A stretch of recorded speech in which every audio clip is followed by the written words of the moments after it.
Hey guys, so today I'm going to be doing a log map on this old cabin.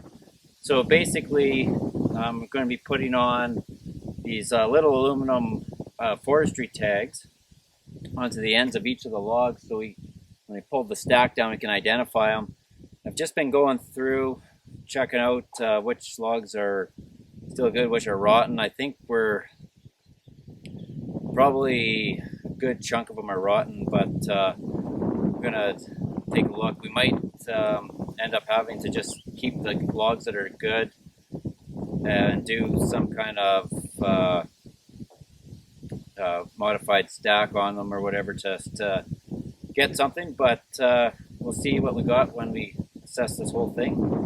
But step one, I guess, put the log tags on so we can take this thing down and know actually how it went back together. I think I'm going to tag all the logs, even if they're not usable or not, just so we, if we need to replace one, we know the exact log that we're going to cut a new log for and replace. So anyways, let's get tagging here.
Okay, I just wanted to show you guys something interesting. So on this side, the bottom sill log is right there on that rock.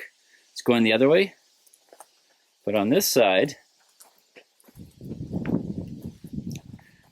that bottom sill log actually isn't there. It looks like they've missed a lot on stack. This is a stone right here.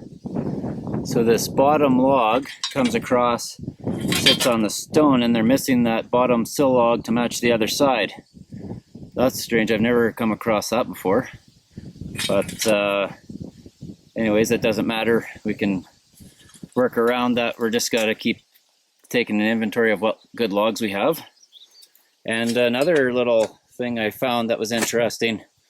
So these are all dovetail joints, except for this guy here. I can't remember the name of this joint, but it's a different type of joint than all the rest of them. It's the first one I've seen on this cabin that has been different. So kind of interesting. I wonder why they did that, because I haven't found another one yet on this cabin that they put a different joint in. So anyway, I think I'm going to just keep tagging these and then go from there.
guys, that was rotten.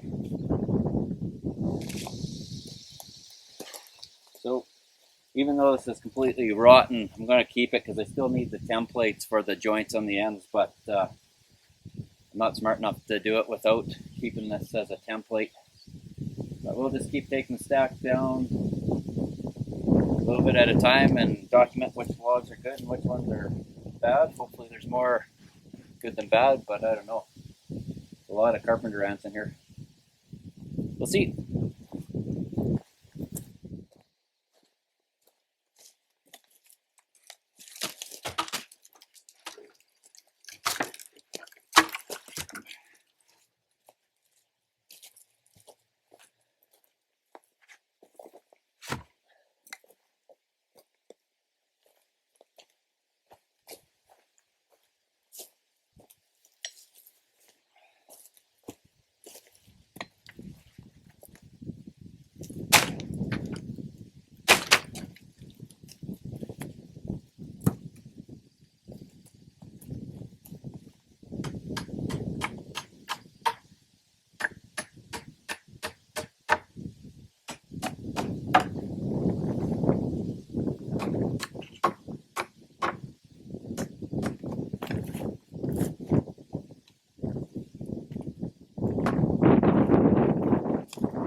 Well, that's all the time I have for this week.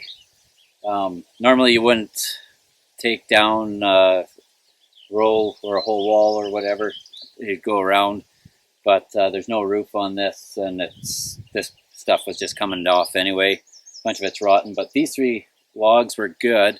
I'm gonna bring them home. I got a special sander. We'll maybe do that next, and just try it out with these 3 and clean them up and see what we can make this thing look like. I think got our work cut out for us. It looks like there's a lot of carpenter ants that got into some of the logs that were either exposed to the ground or they were on the top ring and they got wet and moist and the ants were in there. I'm 99% certain the logs they used to build this were Douglas firs. So yeah, we've got lots of those trees around. And I've got a big log that the loggers missed up on the hill. Quite a few rattlesnakes up there right now, though, so I might wait till later in the fall to go limit and drag it down, and that'll work to replace a bunch of these bigger logs that rotted out. But anyway, it's a bit of a train wreck right now. See what we're left with. I might end up doing something like building a stone foundation and then going up a couple feet with stone, maybe 3-4 feet up a stone, and just finishing it with the original logs that are still good. But I'll have to burn that bridge when we get there. I just need to really understand how many logs are rotten, how many are still good. I think there's enough good logs still that we can build a pretty significant portion of the cabin, but we're definitely going to be short quite a few rounds, and I just don't know if we want to hand hew all these. I'm not going to chainsaw mill them. I want to keep it original, or as close as to original as possible. So I think I'll just get the whole thing down eventually, see what we got, and make a plan from there. But anyways, before I end this video, I just wanted to show you guys the inside of this cabin and kind of one of these cool little treasures, I guess, that you sometimes come across. All right, I'm too scared to even walk under there right now. That's the roof. I got to get it pushed off, but kind of see what they did was they built like walls inside of this cabin. So they had the nice dovetail logs, but then to modernize it, like a lot of people did back in the day, they framed it out and put shiplap or paneling of some kind. Kind of see there, that was the old kitchen. See, they put the boards just to make it look a little fancier, I guess. But yeah, I think we might be able to salvage a bunch of these boards. They look actually in pretty good shape, and use it for some of the interior finishes maybe. But anyway, I'm going to keep them. They're still good. They've got lots of character, and there's quite a bit of that material. So anyway, we'll see you guys in the next video.